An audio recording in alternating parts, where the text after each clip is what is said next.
नमस्कार, स्वदेश एजेंडा देख रहे हैं आप और मैं हूं आपके साथ राखी।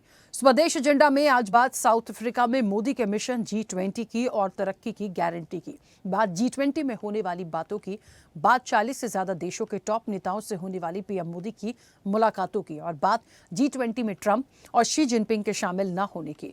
प्रधानमंत्री नरेंद्र मोदी G20 शिखर सम्मेलन में शामिल होने के लिए साउथ अफ्रीका पहुंच गए हैं। प्रधानमंत्री नरेंद्र मोदी एक बार फिर वैश्विक मंच पर भारत की भूमिका को मजबूती से आगे बढ़ाने के लिए तैयार हैं। ऐसे में जोहान्सबर्ग में आयोजित ये 20वां G20 शिखर सम्मेलन ऐतिहासिक भी माना जा रहा है। प्रधानमंत्री नरेंद्र मोदी ने याद दिलाया कि भारत की अध्यक्षता वाले G20 में ही अफ्रीकी संघ को स्थायी सदस्य बनाया गया था, इसलिए ये आयोजन भारत और अफ्रीका दोनों के लिए भावनात्मक रूप से खास है। G20 समिट में इस साल की थीम एकजुटता, समानता और स्थिरता है, जिस पर दक्षिण अफ्रीका ने भारत और ब्राजील के पिछले समिट के नतीजों को आगे बढ़ाया है। पीएम मोदी 6वें IBSA यानी India Brazil south Africa summit में भी हिस्सा लेंगे और कई देशों के साथ द्विपक्षीय बातचीत करेंगे। इसके अलावा वे दक्षिण अफ्रीका में बसे भारतीय समुदाय से भी मुलाकात करेंगे, जो दुनिया के सबसे बड़े भारतीय प्रवासी समुदायों में से है।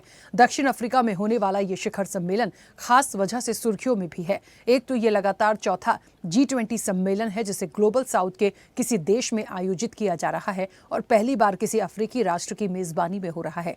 ऐसे में पीएम मोदी के संबोधन और उनके एजेंडे पर दुनिया की नजर रहेगी। समिट की चर्चा एक और की उसकी जो खास वजह है वो ये है कि अमेरिका की ओर से राष्ट्रपति डोनाल्ड ट्रंप का G20 में नहीं जाना और उनकी टिप्पणी अमेरिकी प्रतिनिधि के लिए रखी गई है। कुर्सी खाली रहेगी, यही तस्वीर इस समिट की सबसे वायरल झलक बन सकती है। अब 2 दिन चलने वाले इस समिट में 40 से ज्यादा देशों के टॉप नेता और वैश्विक संस्थान शामिल होंगे, लेकिन भारत के लिए मिशन G20 कई मायनों में खास रहने वाला है। ऐसे में मोदी की G20 मिशन और तरक्की की गारंटी पर आज हम विस्तार से बात करेंगे। उससे पहले देखिए ये रिपोर्ट।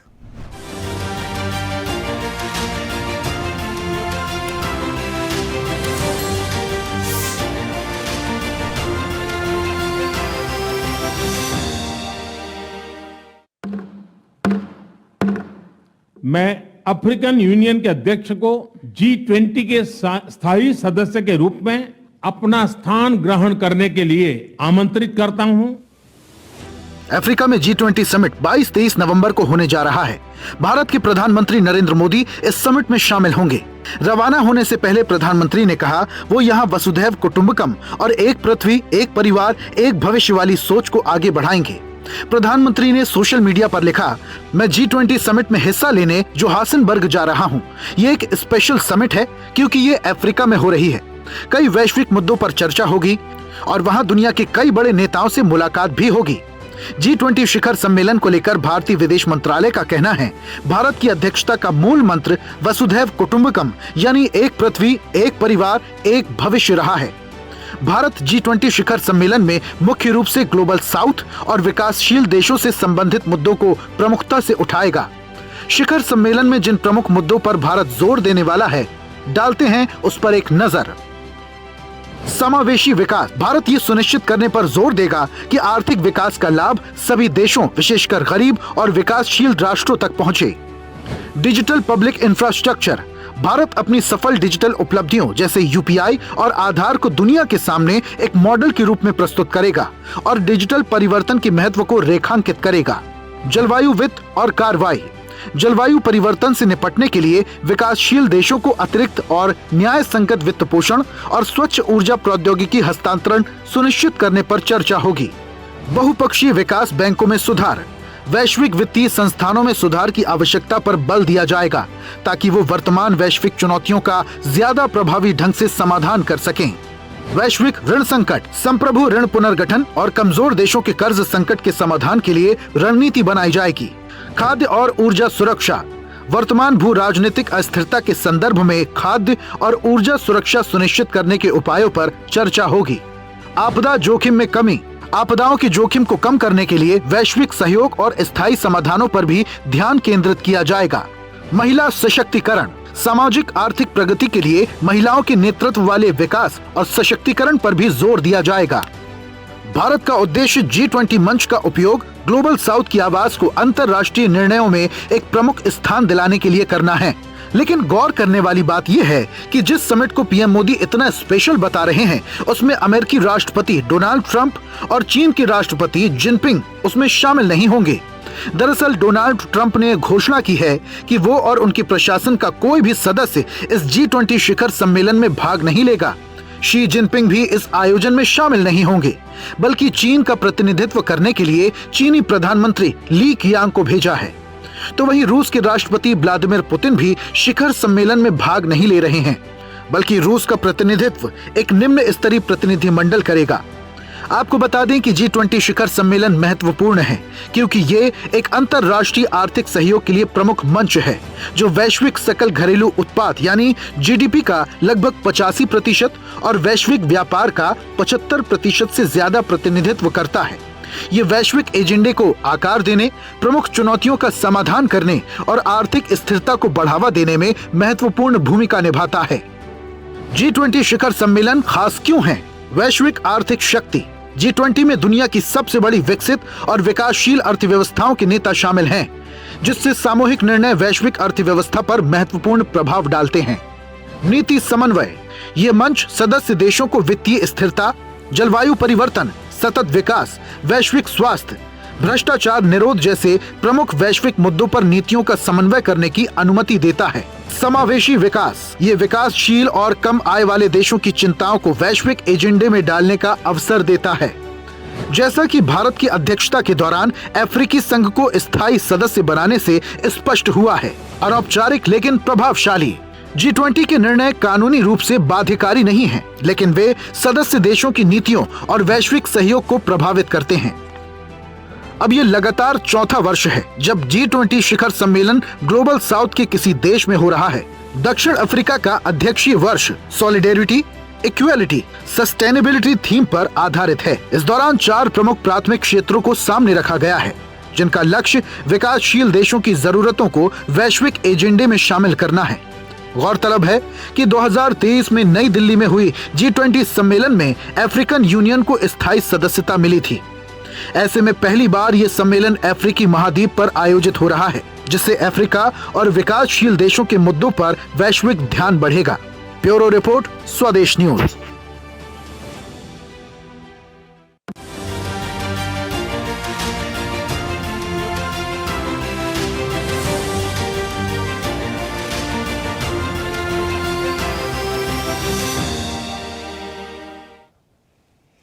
चलिए, तो मोदी का मिशन G20 है, बहुत महत्वपूर्ण होगा, कई मायनों में खास होगा। वैश्विक मंच पर एक और मजबूती भारत की होगी और कितना सटीक बैठेगा। एक जो सबसे इंटरेस्टिंग फैक्टर है यहाँ का, ट्रंप का ना होना। तो बहुत सारी बातें हैं जो यहाँ से निकल कर आएंगी और आने वाले समय में भारत के लिए ये मजबूती जो होगी और वैश्विक मंच पर जिस तरीके से एक नए मुकाम को आगे बढ़ाने की कोशिश होगी, इसी पर आज हम विस्तार से चर्चा करेंगे। तमाम मेहमान हमारे साथ जुड़े हैं। सबसे पहले आपका परिचय करा दें। भारतीय जनता पार्टी का पक्ष रखेंगे अनिल गोयल। अनिल जी, बहुत स्वागत चर्चा में जुड़ने के लिए। कांग्रेस का पक्ष रखेंगे पवन डोंगरे। पवन जी, आपका भी बहुत स्वागत है। विदेश मामलों के जानकार हैं अजातशत्रु श्रीवास्तव। अजातशत्रु जी, आपका भी बहुत स्वागत है। वरिष्ठ पत्रकार डॉक्टर कुमार रकेश अब से कुछ देर में हमारे साथ जुड़ेंगे, उनका भी स्वागत है, फिलहाल कनेक्ट नहीं है। और वरिष्ठ पत्रकार के.एस. शाइनी हमारे साथ जुड़ी हैं। के.एस. शाइनी जी, आपका भी बहुत स्वागत है। मैं चर्चा की शुरुआत सबसे पहले अजातशत्रु जी आपसे करूंगी। मुझे सुन पा रहे हैं? जी हाँ, आ रही है आपके पास। हाँ, अजातशत्रु जी, क्योंकि वसुधैव कुटुंबकम की एक बात है, एक पृथ्वी, भारत का पैगाम, और G20 शिखर सम्मेलन से एक नए मुकाम की बात की जा रही है। मतलब भारत जो है उसे वैश्विक मंच पर एक और मजबूती मिलेगी। किस तरीके से देखते हैं, कितना फ्रूटफुल रिजल्ट ये भारत के लिए होगा? देखिए राखी, आपके ब्यूरो रिपोर्ट में सारी चीजें आ गई हैं और उसमें कितना महत्वपूर्ण है वो आपके खुद ही के ब्यूरो रिपोर्ट में बहुत अच्छे तरीके से एक्सप्लेन किया गया है। भारत के लिए यह बड़ा अच्छा अवसर है कि वर्ल्ड इकोनॉमी के 2 सबसे बड़े हेड अमेरिका और चीन नहीं है, और दूसरा एक थर्ड इम्पोर्टेंट कंट्री और है रूस, वो नहीं है। अब जो वहां पर लोग हैं उसमें Bharat, Japan, Germany, France, Italy ऐसे देशों के हेड ऑफ द स्टेट्स हैं। पर्टिकुलरली साउथ अफ्रीका तो ही है being host, and Brazil Bharat के लिए बहुत इम्पोर्टेंट है। तो उस सिनेरियो में भारत के लिए एक भारत के प्रधानमंत्री जी के लिए एक अपनी सकारात्मक भूमिका और सक्रिय भूमिका निभाने का बहुत अच्छा स्वर्णिम अवसर है, और वो उसी तैयारी से जाते हुए दिख भी रहे हैं। जो उनके जाने के पहले उनके बारे में जानकारियां सामने आई हैं, तो उससे लग रहा है कि पर्टिकुलरली भारत को जो अमेरिका ने जिस तरीके से पूरे वर्ल्ड इकोनॉमी को डिस्टर्ब किया है और सब लोगों में जो इनसिक्योरिटी एंड रेस्टलेसनेस लेकर आया है, तो वो सारे देश वहां पर इकट्ठे हैं। और वो एक ग्लोबल साउथ जो G20 का जो फॉर्मेशन हुआ था 1999 में, एंड पर्टिकुलरली जो उसके बाद में जो नया एक शेप बना 2008 की इकोनॉमी डिस्टर्ब होने के बाद में, तो इसका हमेशा से प्राथमिकता यही रही है कि विश्व की इकोनॉमी को किस तरीके से नया एक डायमेंशन दिया जाए, एक नया डायरेक्शन दिया जाए। वर्ल्ड में जितने फोरम हैं, इसमें G20 पर्टिकुलरली जो चीजें जिस पे काम कर रहा है, उसमें वर्ल्ड इकोनॉमी को नया डायरेक्शन देने का, सस्टेनेबल डेवलपमेंट का, मिलेनियम डेवलपमेंट गोल को अचीव करने का जो 2030 का कमिटमेंट है, प्लस क्लाइमेट चेंज एंड जो अदर रेलेवेंट इश्यूज हैं उनको हैंडल करने का।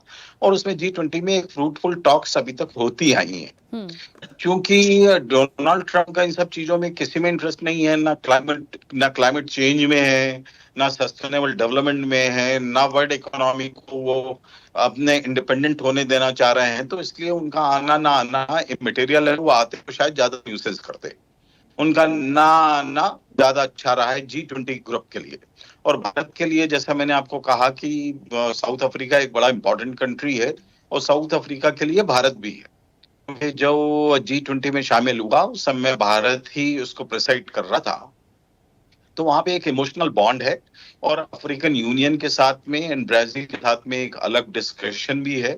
तो भारत को जो अल्टरनेट अपने सोर्सेस डेवलप करने हैं इकोनॉमी के, जो ग्लोबल साउथ के साथ में अपनी कनेक्टिविटी करनी है, और जो क्लाइमेट चेंज को लेकर भारत वरीड है, जबकि यहाँ पर कैपिटा कार्बन इमिशन दुनिया की तुलना में बहुत कम है, उसके बाद भी इंडिया लीड कर रहा है क्लाइमेट चेंज में। जिसके कार्बन इमिशन सबसे ज्यादा हैं, जो अमेरिका या चीन है, उनको तो कोई परवाह ही नहीं है। लेकिन भारत अपना वन प्लैनेट वन अर्थ के मोटो को लेते हुए, वसुधैव कुटुंबकम के मोटो को लेते हुए, क्लाइमेट चेंज पर सस्टेनेबल डेवलपमेंट पे बहुत ज्यादा वरीड है, और उसमें वो अपना वर्ल्ड को एक डायरेक्शन, एक लीडरशिप देना चाह रहा है, और दे भी रहा है।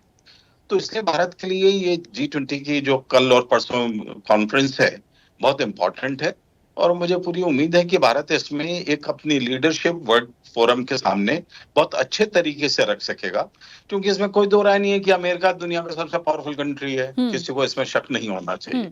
बिल्कुल, जिसकी इतनी बड़ी इकोनॉमी है, इतना बड़ा मिलिट्री पावर है, तो हम यदि सोचें कि साहब अमेरिका कुछ भी नहीं है, तो गलत है अमेरिका। तो वो पूरा ओवरशैडो कर देता हर चीज को, उसका ना रहना बहुत अच्छा रहा। ये वो ना आने का कारण उसके बहुत सारे हैं, क्योंकि वहां पे डोनाल्ड ट्रंप के भी पर्सनल इंटरेस्ट हर्ट हो रहे हैं, और उनकी कंट्री के भी इंटरेस्ट हर्ट हो रहे हैं। तो इसलिए उन्होंने एक्सक्यूज ले लिया, उन्होंने कुछ भी आरोप लगा के वहां पे नहीं आ रहे हैं। उनके साउथ अफ्रीका के हेड ऑफ द स्टेट से अपनी व्यक्तिगत नाराजगी भी है। तो वो बहुत सारे उसमें रीजन है, पॉलिटिकल भी है और इकोनॉमिक भी है। और जैसा कि आपको मालूम है कि रूस वहां पे आ नहीं सकता था, तो क्योंकि वहां एक अलग इंटरनेशनल कोर्ट ऑफ जस्टिस का एक इशू है, और चीन का बहुत ज्यादा क्लियरिटी नहीं आई, लेकिन उन्होंने अपने प्रीमियर को भेजा है। बहुत सारा इशू आता है, शी जिनपिंग का कुछ हेल्थ इशू भी है, लेकिन वैसे अभी रशिया गए थे, लेकिन उनके बारे में पिछले 2-3-4 महीने से ये न्यूज लगातार बन रही है कि उनके कुछ हेल्थ इशू आ रहे हैं सामने। तो हो सकता है कि वो इस कारण ना पाए हों, और कुछ ये भी स्टोरी आ रही है कि चाइना में कुछ इंटरनल डिस्टर्बेंस है, वहां पर कुछ कॉन्फ्लिक्ट चल रहे हैं इंटरनल पावर गेम में, तो उसके कारण नहीं आए हैं, जो भी रीजन हो। लेकिन उससे कोई बहुत फर्क नहीं पड़ता। बाकी सारी इंपॉर्टेंट कंट्रीज आई हैं, इंग्लैंड है, फ्रांस है, इटली है, जर्मनी है, ऑस्ट्रेलिया है, अर्जेंटीना है। तो इसलिए भारत के लिए अपना नया मार्केट एक्सप्लोर करना, नए अपने रिलेशन डेवलप करना, नए डायरेक्शन में कंट्री को ले आने के लिए गोल्डन अपॉर्चुनिटी। बिल्कुल, चलिए वापस भारत आऊंगी। इसको अवेल करेगा। बिल्कुल बिल्कुल। के शाइनी जी मुझे सुन पा रही हैं? जी मेरे मैम G20, आपको आवाज आ रही है मेरी? हाँ हाँ, आपकी आवाज पहुंच रही है। G20 जी। का जो शिखर सम्मेलन है, बहुत सारी अपॉर्चुनिटीज हैं और एक लाइन में समझे तो भारत को ग्लोबल लीडरशिप दिखाने का ये बहुत बड़ा एक मौका होगा। उसके पीछे रीजंस बहुत भी हो सकते हैं, अमेरिका का ना होना, पर ठीक है, सबके अपने अपने व्यूज़ हो सकते हैं। लेकिन भारत क्योंकि G20 में है और जिस मजबूती के साथ वैश्विक मंच पर हमेशा से अपनी चीज़ों को रखा गया है, तो जो एक परसेप्शन बना हुआ है, जो एक मजबूती है भारत की, और उसको और मजबूत करके वहाँ से उभार के लाना एक बड़ी लीडरशिप के रूप में, कैसे इसे आप देखती हैं और कितना महत्वपूर्ण ये भारत के लिए होगा?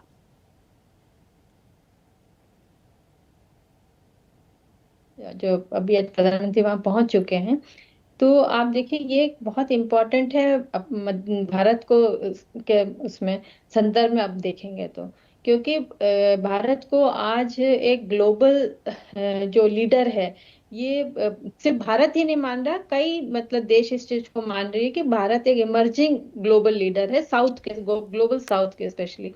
तो जो और जो समन्वय विकास की बात करते हैं, उसको भी भारत ने बहुत हद तक करके दिखाया है।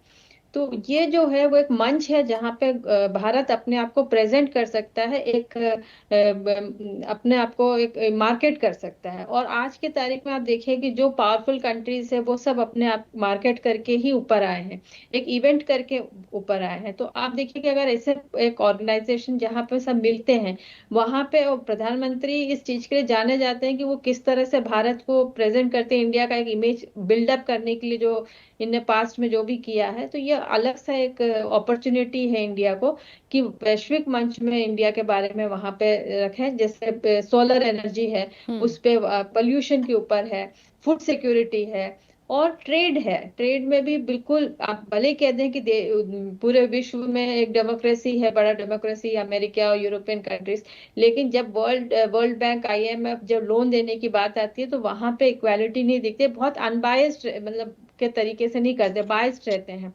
तो ये सब मुद्दे एक ऐसे हैं जहाँ पे इस प्लेटफॉर्म पे आपको उठाना बहुत जरूरी है। और भारत एक ऐसा देश है जिसके ऊपर बहुत सारे कंट्रीज का विश्वास है, उसके ऊपर ट्रस्ट है। जैसे चाइना है, तो चाइना को एक डेमोक्रेटिक कंट्री नहीं माना जाता है। इंडिया जो है एक डेमोक्रेटिक कंट्री है, यहाँ पे डाइवर्सिटी है और यहाँ पे एक डेवलपिंग कंट्री है, और हमारा जो इकोनॉमिक ग्रोथ है वो काफी समय से अच्छा दिख रहा है। पूरे वर्ल्ड के कंपैरिजन में हमारा ग्रोथ बहुत अच्छा है, हमें पॉवर्टी लाइन से हमने बहुत लोगों को बाहर निकाला। तो ये सब एक एग्जाम्पल है जो हम वहां पे सेट कर सकते, दिखा सकते, प्रेजेंट कर सकते हैं किस तरह से हम कार्बन फुटप्रिंट कम करने में हमने बहुत बड़ा काम किया है। जो हमने 2030 तक का एक सेट किया था, वो आज हम 2025 तक अचीव कर चुके हैं टारगेट। जबकि जो बाकी डेवलप कंट्रीज है वो इस दिशा में बहुत कम प्रयास कर रहे हैं। हम लोग सोलर एनर्जी पे हम लोग बहुत सारा काम कर चुके हैं। Despite being a developing country, हम उनसे ज्यादा इस तरह के जो वैश्विक समस्या हैं उस पे हम ज्यादा फोकस कर पा रहे हैं और कर रहे हैं उसमें। तो मुझे लगता है ये एक प्लेटफॉर्म है जहां भारत, इंडिया अपने आप को प्रेजेंट कर सकते हैं, इन सब चीजों को वहां पे हाईलाइट कर सकते हैं किस तरह से इंडिया जो है एक जो वासुदेव कुटुंबकम की बात करते हैं, one family one earth one family की जो बात करते हैं, वो हम एक्चुअली करके दिखा रहे हैं। तो ये जो है एक प्लेटफॉर्म मिला है इंडिया को, और मुझे लगता है कि ये बहुत अच्छा मौका है, एक इम्पोर्टेंट ओकेजन है जहाँ पे इंडिया इस चीज को प्रेजेंट कर सकते हैं। बिल्कुल ठीक है। कुमार राकेश जी जुड़े हमारे साथ। चलिए, कुमार राकेश जी अभी ऐड नहीं है। अनिल जी मुझे सुन पा रहे हैं? अनिल जी? हाँ हाँ, सुन रहा हूँ अनिल जी, सुन रहा हूँ। भारत का पैगाम और भारत की जो स्ट्रैटेजी है, भारत की जो सफलताएं हैं, और ऐसी बहुत सारी चीज़ें हमारे पास हैं जिसे हम उस वैश्विक मंच पर रखेंगे और अपनी मजबूती वहाँ दिखाएंगे, और कहीं ना कहीं उससे हम आने वाले समय में एक बहुत अच्छे रिजल्ट की एक उम्मीद भी करते हैं, और मिलनी भी चाहिए। तो ये एक कितनी बड़ी जिम्मेदारी है प्राइम मिनिस्टर नरेंद्र मोदी के लिए भी। बिल्कुल है, क्योंकि देश का प्रतिनिधित्व कर रहे हैं G20 में जाकर, एक बड़ी ग्लोबल लीडरशिप के लिए यदि ये एक बड़ा मौका दिखाना के लिए उनको ये मौका मिला है, तो कहीं ना कहीं ये हमें एक नए आयाम भी दिखाएगा, और नए, हमें कहते हैं ना कि मौके भी बहुत अच्छे काम करने के मिलेंगे। तो कितना बड़ा एक चुनौती जैसा इसको देखते हैं? राखी जी, सही मायनों में हम देख रहे हैं ये हमारे लिए बहुत सुनहरा मौका है, बहुत अच्छा मौका है। और हमने ये देखा है कि जब से नरेंद्र मोदी जी माननीय प्रधानमंत्री जी ने देश की बागडोर संभाली है, उन्होंने हर चीज हर मौके को अवसर बनाया है और उसको जो है आगे बढ़ने का मौका ढूंढा है। मोदी जी का तो हमेशा ये कहना है कि हर मुसीबत को भी अवसर के रूप में लो और उसमें से कोई ना कोई खूबी निकालो और उससे आगे बढ़ो। और मोदी जी ने जिस तरीके से पूरे विश्व में भारत का मान सम्मान बढ़ाया है, तो ये एक बहुत अच्छा मौका है कि और अधिक आगे बढ़ेगा।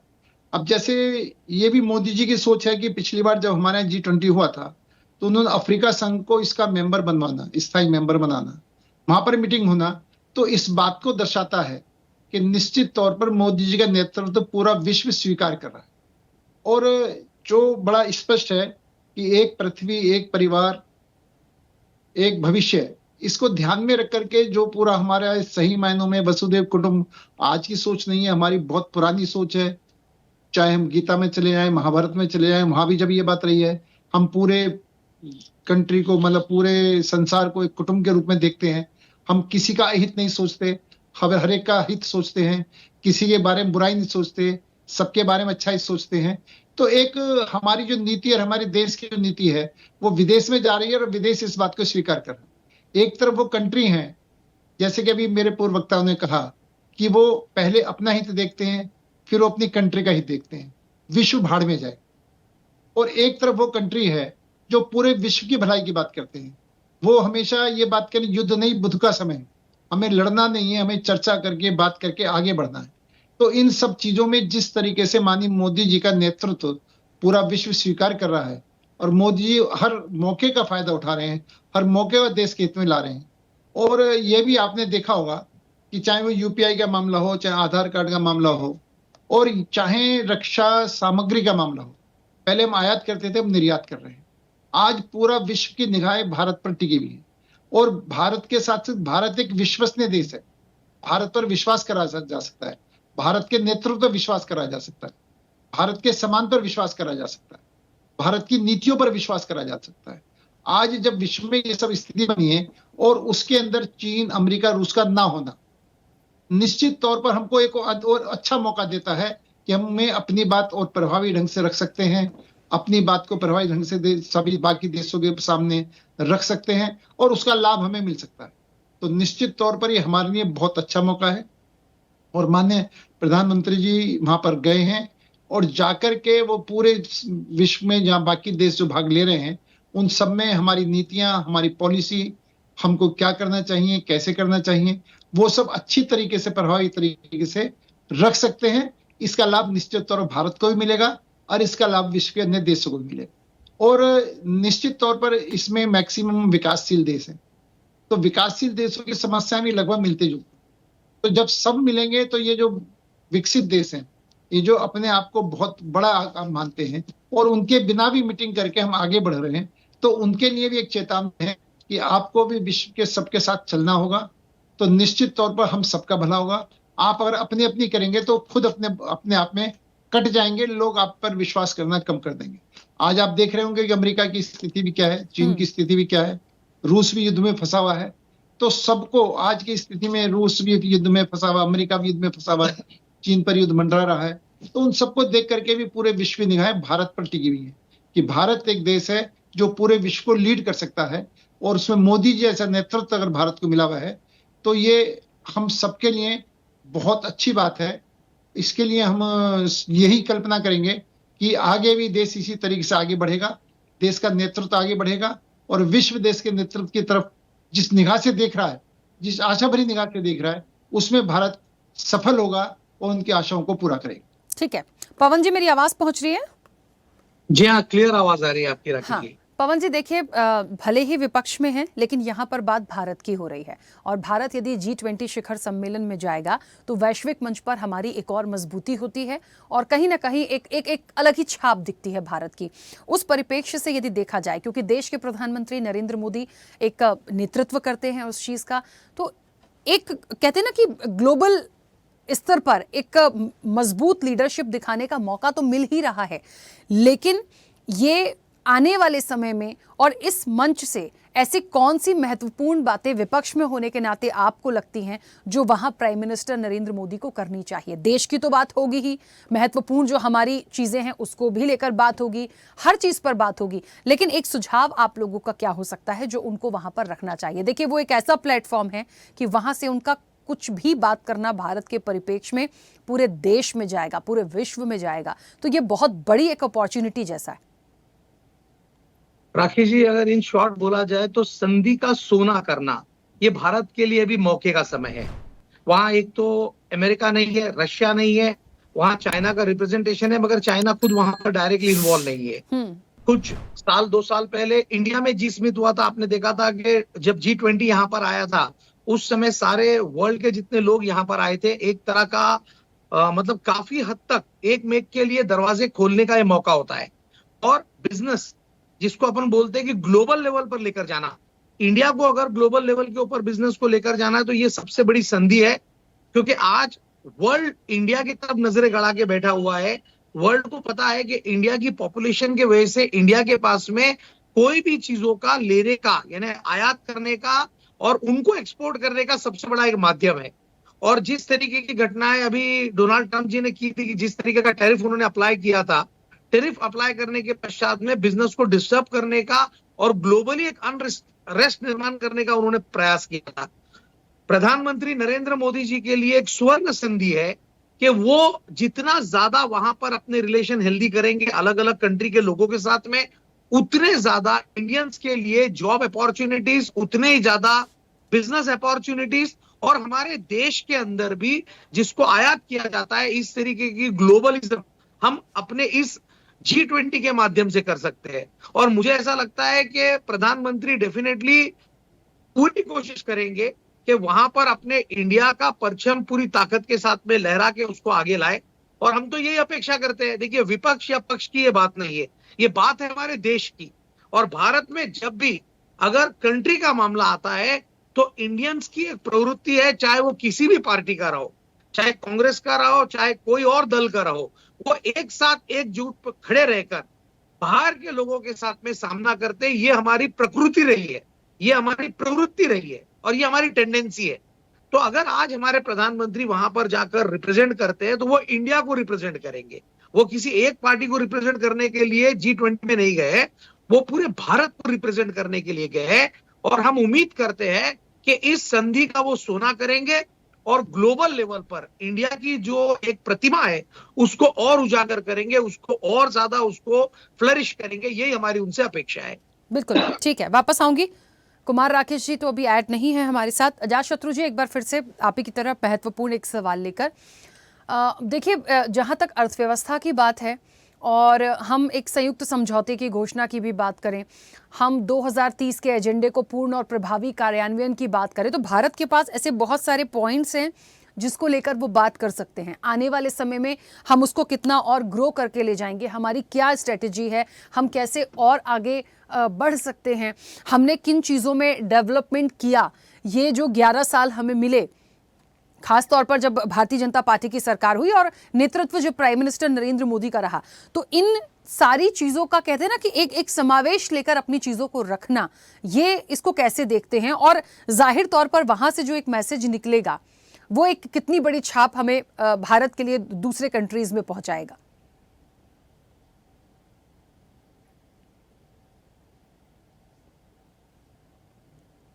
अजातशत्रु जी, मेरी आवाज पहुंच रही है? क्या आवाज, आपको मेरी आवाज आई? हाँ सर, अभी आ रही है जी। मैं ये कहना चाह रहा था राखी जी कि भारत की पिछले सालों में बहुत सारी सक्सेस स्टोरीज हैं और उन सक्सेस स्टोरीज में जो मैं उसको प्राथमिकता क्रम से बताने के बजाय इन जनरल बता रहा हूँ, उसमें एक डिजिटल फील्ड में जो भारत ने प्रगति किया है, पूरी दुनिया उससे चमकृत है और पूरी दुनिया में उसको लोग अडॉप्ट करना चाहते हैं और उसमें इंडिया से टेक्निकल नो हाउ वो ले भी रहे हैं और इसका मार्केट बहुत बड़ा होने की उम्मीद है। दूसरी चीज, भारत ने आर्म्स एम्यूनिशंस में भी जो यूरोप की कंट्रीज बना रही थी, बहुत महंगा बनाती थी, क्योंकि भारत में बहुत सारे फैक्टर्स हैं जिसके कारण यहाँ पर प्रोडक्शन कॉस्ट कम हो जाती है। तो भारत का एक मार्केट तेजी से डिफेंस सेक्टर में भी बढ़ रहा है। वैसे G20 में डिफेंस सेक्टर पे बात नहीं होती है, लेकिन जब 1-to-1 डिफरेंट कंट्रीज के साथ में बात होगी तो उसमें भारत को ये अपना मार्केट एक्सपेंड करने की अपॉर्चुनिटी मिलेगी। इसके अलावा भारत ने अभी रिन्यूएबल एनर्जी में बहुत सारा काम किया है, जिसके अचीवमेंट दुनिया में दिख रहे हैं। भारत में technical know how different field में, आईटी में तो शुरू से ही था।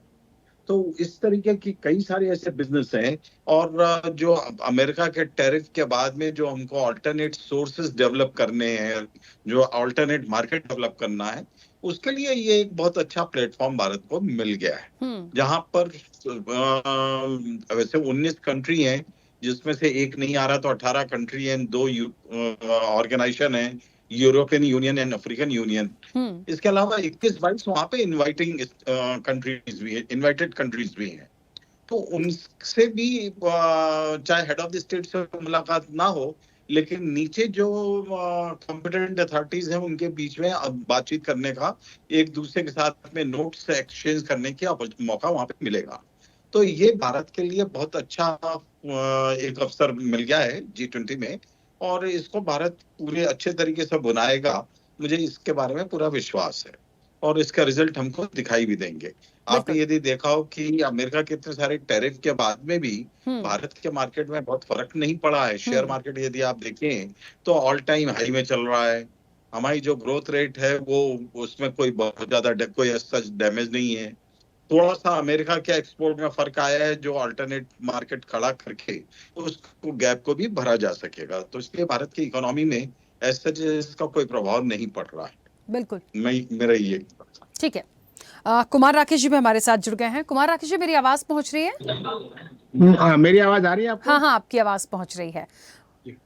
G20 शिखर सम्मेलन, और बात यहाँ पर चल रही है कि एक कहते हैं ना कि वसुधैव कुटुंबकम, एक पृथ्वी, भारत का पैगाम वैश्विक मंच पर कितनी बड़ी मजबूती प्रदान करेंगे, अपनी बातों को जो रखेंगे, अपने अचीवमेंट्स को जो रखेंगे, वहां से मतलब कहते हैं ना कि प्राइम मिनिस्टर नरेंद्र मोदी जो भी भारत के परिप्रेक्ष्य में वहां बात करेंगे, उसके बाद आने वाले समय में कितने फ्रूटफुल रिजल्ट इसके बाद, क्योंकि यहाँ पर ट्रंप नहीं है, चाइना का कोई वो नहीं, और बाकी लोग भी नहीं। तो कहीं ना कहीं एक ग्लोबल लीडरशिप में एक बहुत बड़ा ये मौका है भारत के लिए। देखिए, ये जो G20 शिखर सम्मेलन है अपने आप में महत्वपूर्ण इसलिए हो जाता है कि अमेरिका के होने या ना होने से कोई फर्क नहीं पड़ता। राखी जी, चीन का प्रतिनिधित्व है वहां पे, रूस का भी एक प्रतिनिधिमंडल है, उसके जो राष्ट्रीय अध्यक्ष हैं वो नहीं है। लेकिन जो मुद्दा है, जो आपने एजेंडा बताया है कि भाई खाद्य ऊर्जा सुरक्षा की बात है, वैश्विक ऋण संकट की बात है, महिला सशक्तिकरण की बात है, बहुपक्षीय विकास बैंक सुधार की बात है, जलवायु वित्त और कार्रवाई की बात है, डिजिटल पब्लिक इंफ्रास्ट्रक्चर की बात है, समावेशी विकास की बात है। ये जो अभी अजातशत्रु जी बता रहे थे, डिजिटल जो समावेशी विकास है, जो उसको पब्लिक इंफ्रास्ट्रक्चर, ये बहुत बड़ा क्रांतिकारी कदम है भारत के लिए और भारतीयों के लिए विश्व में। और आपको जान के अब आपके साथ जानकारी होगी कि करीब 21 देशों में भारतीय करेंसी में व्यापार हो रहा है, बैंक के माध्यम से, डायरेक्टली और इनडायरेक्टली। और ये भी खुशी की बात है, हमारा यूपीआई और जो हमारा जीपे के माध्यम से, यूपीआई के माध्यम से, हमारे भीम पे के माध्यम से हम एफिल टावर का भी टिकट ले सकते हैं, वहां भी काम करना शुरू कर दिया है। तो एक जो वैश्विक कदम है, जो आर्थिक सुधार के क्रम में, आर्थिक मजबूती क्रम में एक बड़ा कदम है। और पिछली बार जो G20 यहाँ हुआ था, उसमें एक महत्वपूर्ण कदम जुड़ा था। उसके बाद ये पहला दक्षिण अफ्रीका का ये कदम है जिसमें कि इनको जोड़ा गया है अफ्रीका यूनियन। अफ्रीकन यूनियन में करीब 50 कंट्रीज हैं। तो अब 50, 20, 70 देशों का समूह हुआ। उसका इनिशिएटिव भारत ने किया था, हमारे माननीय प्रधानमंत्री नरेंद्र भाई मोदी ने किया था। तो ये उसका जो फर्स्ट एक्सटेंशन है, एक पृथ्वी, एक प्रकृति, एक परिवार की बात की, वन अर्थ वन फैमिली की बात कही गई, जो वसुधैव कुटुंबकम की बात कही गई। तो ये इस तरह से ये जो कदम है एक महत्वपूर्ण कदम है, और ये जो सम्मेलन है एक नया ट्रेंड सेट करेगा। चाहे ग्लोबल साउथ की बात करें, चाहे ग्लोबल डेवलपमेंट की बात करें, भारत का जुड़ाव उस वैश्विक विकास के साथ, और भारत के पास जो बेस्ट है, जो डिजिटल क्रांति है। आपने देखा कि जर्मनी के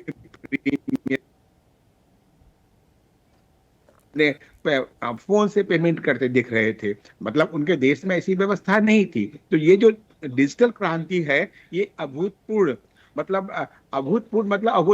है, अभूतपूर्व कदम है जो आज तक किसी भी ऐसे देश में, जो विकसित कहे जाने वाले देश में भी नहीं हुआ। ये इससे हमारी आंतरिक मजबूती बढ़ी है। मैं आपको इसमें एक चीज जोड़ता हूं, जो एक पैरेलल इकोनॉमी, मैं एक लंबी कहानी को मैं 4 लाइन में समेटने की कोशिश करता हूं कि एक बैंक में बैठा था, वहां पे एक महिला बैठी थी। हमने कहा क्यों बैठे हो? तो मुझे लोन लेना है। कितने का लोन है? बोला 4 लाख का लोन। हमने पहली बार ले रही हो? ये 2 साल 1.5 साल पुरानी बात है। बोला नहीं सर, हम तीसरी बार लेने आए हैं। तो बोला सर हमारा जो पे करते हैं ना पेटीएम वाला, उससे तो हमारा अकाउंट खोला। अकाउंट खोलने के बाद हमारी कैपेसिटी पहले 1 लाख की थी, फिर वो 2 लाख हुई, बैंक ने बढ़ा के 4 लाख कर दिया 3 साल में। पहले वो रेहड़ी लगाती थी, फिर उसने ठेला लिया, ठेला लेने के बाद फिर वो स्टॉल लगा रही है। ये मैं एक एग्जाम्पल दे रहा हूँ जो मेरा पर्सनल अनुभव है। तो ये हमने बैंक ने कोई गारंटी नहीं दी। बोला नहीं सर गारंटी उन्होंने नहीं ली, और हमारा जो रोज होता है हमारा 2000 या 3000 या 4000, तो वो बैंक में रोल होता है। तो मान लिया कि 2000 की सब्जी बेचती है या 1000 की बेचती है, 30 या 35,000 की उसकी कैपेसिटी क्षमता हो गई। बैंक के आकलन के हिसाब से उसके आर्थिक जो है एक पैमाना सेट हुआ, जो बैंक ने सेट किया, उस पे उसने जो भी उसका 10 टाइम्स दे करके लोन दिया। इस तरह से जो एक विकास हो रहा है, मेरा कहने का मतलब है कि जो जमीनी स्तर पे जो विकास हो रहा है पहले नहीं था, इसको सभी लोग मानेंगे। और ये अभूतपूर्व क्रांति है जो डिजिटल क्रांति है। उसके अलावा जो भी विकास है, चाहे जलवायु परिवर्तन की बात हो या महिला सशक्तिकरण की बात हो, पहली बार नारी शक्ति बंधन विधेयक पास हुआ। आज तक तो पूरा विवाद ही विवाद होता था। कितनी बहसें हुई 91 से मैं संसद में देख रहा हूँ, एक से एक बहस हुई। किसी ने परकटी बोला, किसी ने जलकटी बोला, किसी ने नक चढ़ी बोला। महिलाओं को, चाहे किसी भी दल के लोग हों, मैं नाम लेने की जरूरत नहीं समझता, लेकिन अंत तक पास हुआ। सर्वसम्मति से पास हुआ, वोट से पास हुआ। ऐसे कई क्रांति कदम लंबी सूची है, सरकार ने काम किया, उसमें सभी लोग सहमत हो। विरोध करने के लिए विरोध है, लेकिन जो अच्छी बातें हैं उसको भी होना चाहिए। हाँ, और जब डेवलपमेंट होता है, वहाँ क्रिटिसिज्म की बात है, वो एक सकारात्मक आलोचना होनी चाहिए। सरकार को ये करना चाहिए था, ये नहीं किया, तो उसमें भी कोई दिक्कत नहीं है। लेकिन अब ये जो G20 है, अब अमेरिका है, चाइना नहीं छोड़ सकता मुंह को, रूस भी नहीं छोड़ सकता। अमेरिका की अपनी मजबूरी है, क्योंकि हम G7 में G8 हुआ, उसमें भारत भी इनवाइटेड होता है, जो पहले पिछले 8-10 वर्षों से ज्यादा उनको दिया गया। पहले वो श्रेय नहीं था। तो अभी हम 5 से तीसरे पहुंचे, चौथे से तीसरे की बात कर रहे हैं, दूसरे पहुंचेंगे, 2 ही लोग बीच में गैप है। तो ऐसे आर्थिक शक्ति नहीं बढ़ गई। हम चाहे किसी की आलोचना करें या किसी की हम उसमें क्रिटिसाइज करें, तो लेकिन ठीक है, सबको, विपक्ष को अपना अधिकार है, करना चाहिए। लेकिन जो अच्छी बातें हैं देश के लिए हुई है, समग्र राष्ट्र के विकास में जो योगदान हुआ है, जो छोटे छोटे जो लोगों ने योगदान दिया है वो, और साथ जो ये पहली बार इतिहास में G20 में जो 53 कंट्री अफ्रीकन देश जुड़े हैं, तो उनको एक मेन स्ट्रीम में ला करके, तो स्वाभाविक है भारत उसका अगुआ था और रहेगा। लोग उनकी बात को मानेंगे। कभी आपको याद होगा G7 की बात थी, कभी नाम की बात आई, गुड निरपेक्ष की बात आई, इंदिरा गांधी ने शुरू किया था, वो भी एक अच्छा कदम था, लेकिन वो सफल नहीं हो पाया। एक उन्होंने नेहरू जी ने एक नई वैश्विक संस्कृति शुरू की, वो सफल नहीं हो पाया। अब ये दिख रहा है कि सफल होता दिख रहा है कि अफ्रीकन को भी कंट्री को साथ लेकर के छोटे छोटे शक्ति बनती है, तो भारत इस शक्ति की तरफ अग्रसर हो रहा है। और इस मंच पे एक बेहतर जो है नरेंद्र भाई मोदी के जो मिशन है वो पूर्ण होगा, ऐसा मेरा मानना है, और अपने लक्ष्य को प्राप्त करेगा। जो हम विश्व शक्ति के रूप में, जो हम विश्व गुरु की बात कर रहे हैं, उस दिशा में हम बहुत ही सशक्त रूप से बढ़ रहे हैं, और हम पा सकेंगे जो हमारा खोया हुआ, हमारा गर्व था, जो हमारा स्वाभिमान था, जो हमारा गौरव था, ऐसा मेरा मानना है। बिल्कुल ठीक है। के शाइनी जी, हाँ, आप अपनी बात रखिएगा। एक छोटा सा सवाल है ma'am. Prime minister Narendra Modi का ये मानना भी है कि इस G20 शिखर सम्मेलन में एक मूल रूप से जो लक्ष्य है, जो एक आधार है अपनी बात रखने का, वो one earth, one family, one future की बात है। हम अपने भारत को इसी तरह से वहाँ रिप्रेजेंट करेंगे। हम उस समानता की बात करेंगे, हम स्थिरता की बात करेंगे, हम एकजुटता की बात करेंगे, जो अपने आप में भारत की मजबूती है। जी राखी जी, वो जो ये थीम है वन अर्थ वन फैमिली, तो इस पे तो भारत बहुत पहले से, जैसे अभी आजाद शत्रु जी ने बोला, हमारे यहाँ पे जब शुरू से इस चीज को कहा जाता है, वासुदेव कुटुंब की बात कही जाती है, और विश्व मंच पे हम जब बात करेंगे तो हम करते हुए दिखाई देता है। जो भारत एक ऐसा देश है जहाँ पे इतनी डाइवर्सिटी है, उसके बाद भी जो आज विश्व में सबसे इकोनॉमिकली भी और सोशल डेवलपमेंट के नजरिए से देखें, या पोल्यूशन और इस तरह के जो वैश्विक चैलेंजेस है उसको भी किस तरह से टैकल कर रहा है, तो ये बहुत बड़ा एग्जाम्पल है। इसके अलावा एक और जो इम्पोर्टेंट चीज है जो अभी इसमें हमने डिस्कशन में लिया, वो यूएनएससी है। यूएनएससी में भी वर्ल्ड वॉर 2 के बाद भी आज तक कभी कोई रिफॉर्म नहीं हुआ। तो ये जो मंच है, यहाँ पे यूएनएससी का जो रिफॉर्म है उसके ऊपर भी बातचीत होगी। भारत जो है वहां पे एक परमानेंट मेंबरशिप के लिए भी बहुत समय से कोशिश कर रहा है, और उसमें भारत को बहुत सारे देशों का सपोर्ट चाहिए होगा। तो ये एक ऐसा मंच है जहाँ पे सारे देशों का सपोर्ट जो है भारत अचीव कर सकता है, अपने मीडिएट करके, बातचीत करके। बायलैटरल जो मीटिंग होगी और जब वैश्विक मंच में सब बैठेंगे तो वहां पे इस बात को उठाया जाएगा, और सारे देश चाहते हैं कि वहां पे चेंज हो, क्योंकि सिर्फ 5 देश, जब वो वर्ल्ड वॉर 2 के बाद सिर्फ 5 देशों का एक परमानेंट स्टेटस दिया था, और उन्हीं के पास सारा पावर है। वो किसी को जो भी करना चाहता है, वीटो पावर जो है सिर्फ उनके पास है। तो वो कहीं ना कहीं हर देश का भी एक डिमांड भी है और इच्छा भी है कि उसमें चेंजेस हो और नए देशों को उसमें इंक्लूड करें, और जिसमें सबसे बड़ा नाम आता है वो भारत का आता है। तो ये एक मंच है जहाँ पे मुझे लगता है कि इसकी चर्चा जरूर होगी, और इस पे कुछ चीजें आगे भी बढ़ेगी वहां पे, क्योंकि जो जैसे साउथ अफ्रीका को इंडिया ने इसमें इंक्लूड किया है, और वहां पे जितना अफ्रीकन यूनियन जो कंट्रीज है, वो सारे जो कंट्रीज है आज भारत के साथ खड़े होने को तैयार है। तो मुझे लगता है कि ये उस डायरेक्शन में भी एक बहुत बड़ा सहयोग करेगा और सपोर्ट करेगा इंडिया को। बिल्कुल ठीक है। अनिल गोयल जी, बहुत सारे देखिए जो एक्सपर्ट हैं उनका जो मानना है, क्योंकि वो उस नज़रिए से भारत को देख रहे होते हैं, उस इकोनॉमी को देख रहे होते हैं जिसमें बहुत सारे अप एंड डाउन्स देखे हैं, लेकिन यहाँ से जो एक नई अचीवमेंट हमको मिल सकती है, जो नई चीज़ें हम और कर सकते हैं, जो खुद एक थीम पर बात करने की बात हो रही है, उसको हम एक बहुत बहुत ज़्यादा आगे ग्रो कर सकते हैं।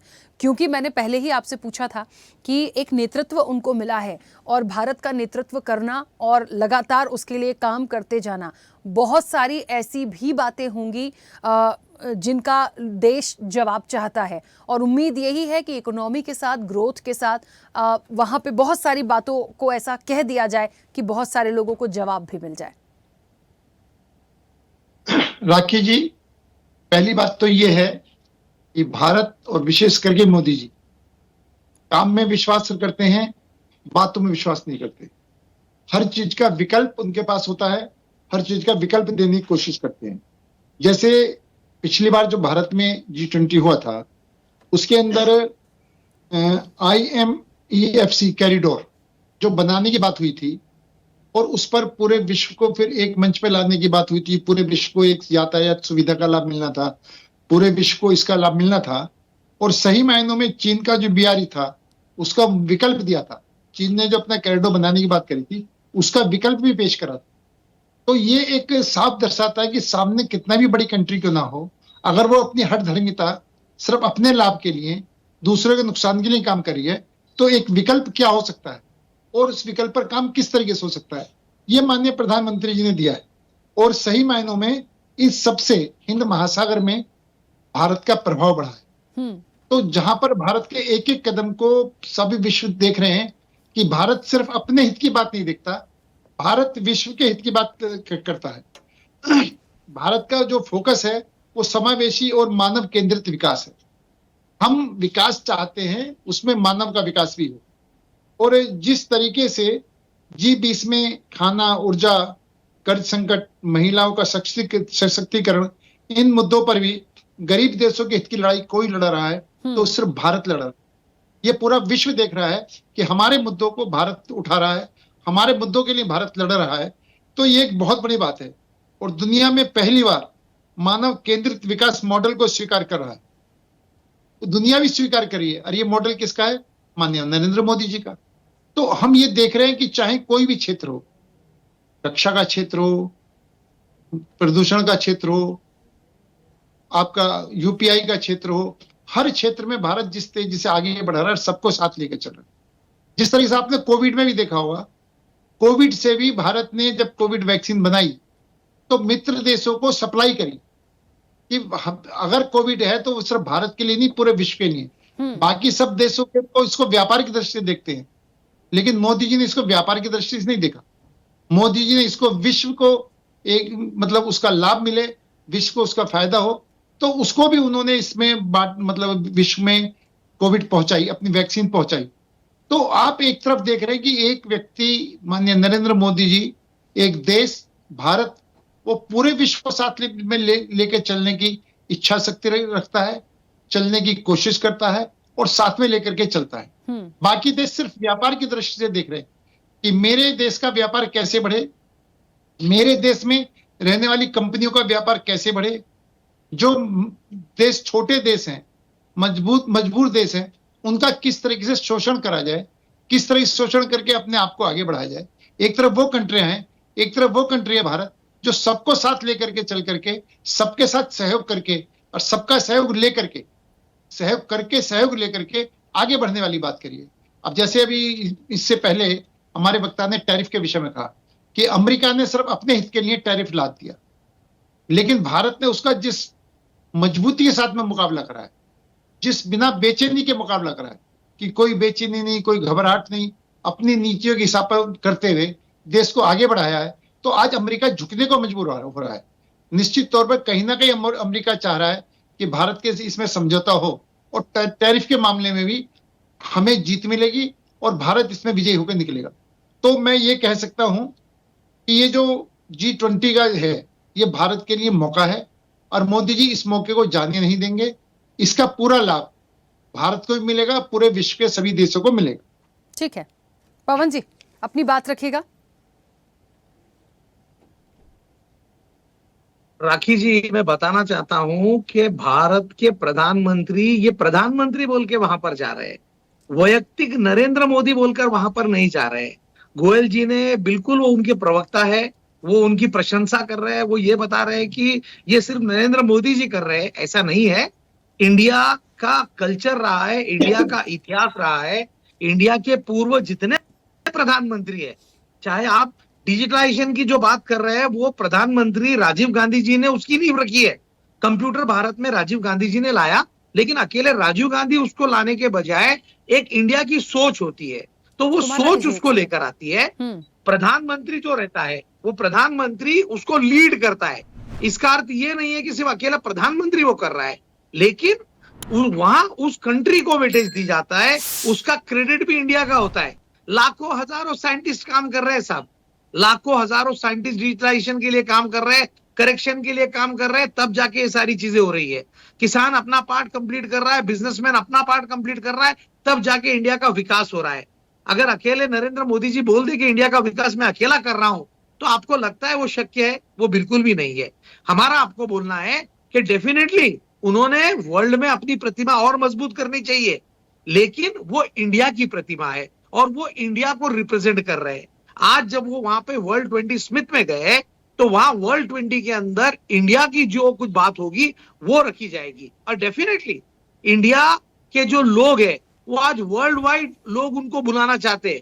जैसे मेडिकल फील्ड में अगर आप देख लो, तो इंडियन डॉक्टर्स की डिमांड वर्ल्ड में सबसे ज्यादा है। सॉफ्टवेयर कंपनीज में देख लो, इंडियन सॉफ्टवेयर इंजीनियर की डिमांड सबसे ज्यादा है। आप इस तरीके से अगर बिजनेसमैन में भी देखोगे तो इंडियंस अपना परचम लहरा रहे हैं।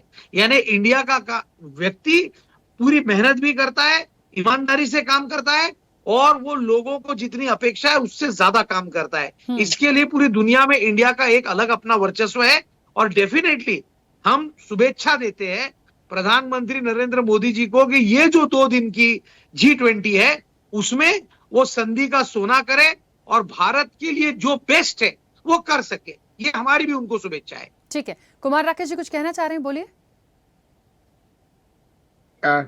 जो पवन डोगरे जी बोल रहे थे, बहुत बहुत अच्छा उन्होंने विचार रखे और एक पॉजिटिव सोच के साथ बात रखी। लेकिन अब जो डिजिटल क्रांति हुई है उसके लिए वो राजीव गांधी को क्रेडिट दे रहे हैं, तो थोड़ा सा फैक्चुअली थोड़ा सा गलत हो गया। वो कंप्यूटर तो लाए जरूर, C. के सैम पित्रोदा को लाए, 1 रुपया तनख्वाह पे वो काम किया, उसमें कोई दो मत नहीं है। लेकिन जो डिजिटल क्रांति हुई है प्रधानमंत्री नरेंद्र भाई मोदी के नेतृत्व में, उसको स्वीकारने में गुरेज नहीं होना चाहिए। पवन डोगरे जी पहले एक देश के नागरिक हैं, बाद में किसी पार्टी से या किसी विचार से जुड़े हैं। देश सर्वप्रथम है तो उसको मानना चाहिए कि भाई जो नेतृत्व होता है, जो नेता होता है, चाहे कांग्रेस में हो या बीजेपी में हो या लेफ्ट में हो, जो होता है नेता का क्रेडिट तो होता ही होता है। नेता लीडर जो लीड करता है तो टीम सारा काम करती है, सारा देशवासी है। हमने उसको सर्वसम्मति से, सर्वानुमति से, पूरे वोट के साथ, हमने पूरे वोट की संख्या के साथ इस गणतंत्र में, जनतंत्र में प्रधानमंत्री नरेंद्र भाई को चुना। हिंदू मुस्लिम सिख ईसाई सभी शामिल है उसमें। हो सकता है जो कांग्रेस कहने वाले लोग हैं वो भी शामिल होंगे, क्योंकि देश की उन्नति सभी चाहते हैं। पवन डोगरे भी चाहते हैं, अनिल गोयल भी चाहते हैं, आजाद सत्ती भी चाहते हैं, सभी लोग चाहते हैं। तो मुद्दा है कि यदि फैक्चुअली, मेरा सिर्फ फैक्ट से मतलब है कि डिजिटल क्रांति हुई, कंप्यूटर लाना अलग है, कंप्यूटर का विकास अलग है, उसका विस्तारीकरण अलग है, उसके लाइन पे आगे चलना अलग है। तो थोड़ा फैक्चुअली अपने को एग्जैगरेट नहीं करना चाहिए। बाकी तो इन्होंने बहुत अच्छी बात कही, मैं उनको शुभेच्छा वाली बात कही, शुभेच्छा के लायक वो भी हैं कि पहले ऐसे लगे प्रवक्ता जो उन्होंने प्रधानमंत्री को शुभेच्छा दी। ये देश के लिए एक अच्छा एक कदम भी है किसी भी पार्टी के प्रवक्ता के लिए। लेकिन जो फैक्चुअली रॉन्ग है कि राजीव गांधी ने इनिशिएट तो किया, लेकिन उनके समर्थकों ने गलत भी किया। और नरेंद्र भाई मोदी डिजिटल क्रांति के नायक हैं और वो एक अधिनायक भी हैं, और उन्होंने अग्रणी 21 कंट्री में उन्होंने इस बात को बढ़ाया, इसको कोई नकार नहीं सकता। इतना कहा है कि राजीव गांधी जी ने यहाँ पर डिजिटल क्रांति की शुरुआत की है। अभी तो शिखर, और आपको ये मानना ही पड़ेगा। फिर आप तो कंप्यूटर और डिजिटल क्रांति अलग है। मैं वही शब्द की बात कर रहा हूँ। मोदी जी जिस तरीके के वक्तव्य करते हैं वो ये बोलने को भी कम नहीं करेंगे कि पहला लैपटॉप उन्होंने घर में बना लिया। फैक्चुअली ऐसा मत बोलिए, ये सारी चीजें पवन जी फैक्चुअली की बात रख रहे हैं। कंप्यूटर और डिजिटल क्रांति अलग अलग चीज है। ये बोल रहे हैं, देखिए वो मेरा एक बोलना है आपको, राजीव जी ने जो चीजें की, मेरा ये बोलना है राजीव जी ने नहीं, आप नेहरू जी भी देख लीजिए, डिस्कवरी ऑफ इंडिया अच्छे से पढ़िए। सर डिस्कवरी ऑफ इंडिया और दूसरे सर पवन जी को देखिए। ठीक है, चलिए देखिए समय की सीमा है, 1 सेकंड अनिल जी अपनी बात रखिएगा। हाँ कुछ कहना चाह रहे हैं, प्लीज रुकिए। दोनों में इतने झूठ लिखे मत पूछिए आप।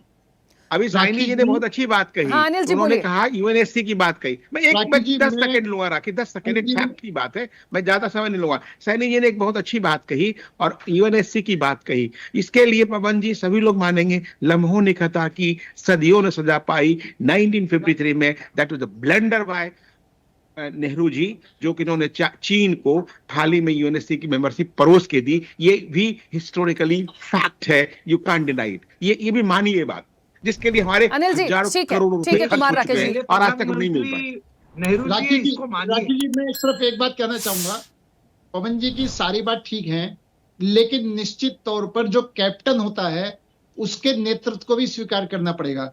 एक कैप्टन होता है जो अपने खिलाड़ियों को प्रोत्साहित नहीं करता।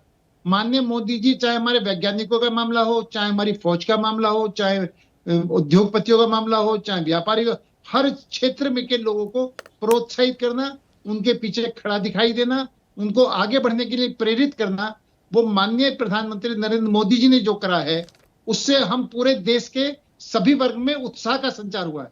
और सभी वर्ग, सभी लोग अपनी पूरी ताकत के साथ में देश को आगे बढ़ाने में लगे हुए हैं। ठीक है, लेकिन नेतृत्व की आवश्यकता होती है। एक नेतृत्व है जो चुप रहे, बजाते समय एक नेतृत्व है जो अपनी बात को आगे रखे।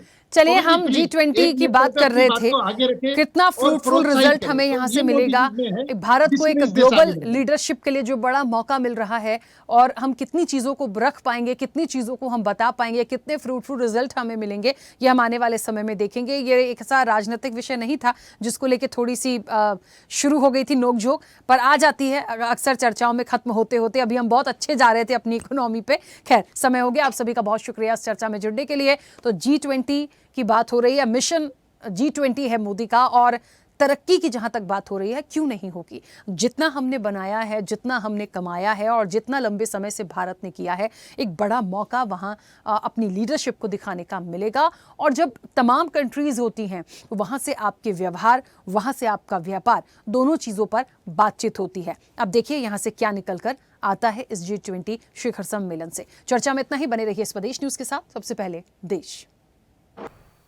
ऐसे ही वीडियोस के लिए लाइक करें, शेयर करें, फॉलो करें। YouTube पर जाकर सब्सक्राइब कर बेल आइकन दबाना ना भूलें, और ताजा अपडेट्स के लिए swedeshlive.com पर जरूर जाएं।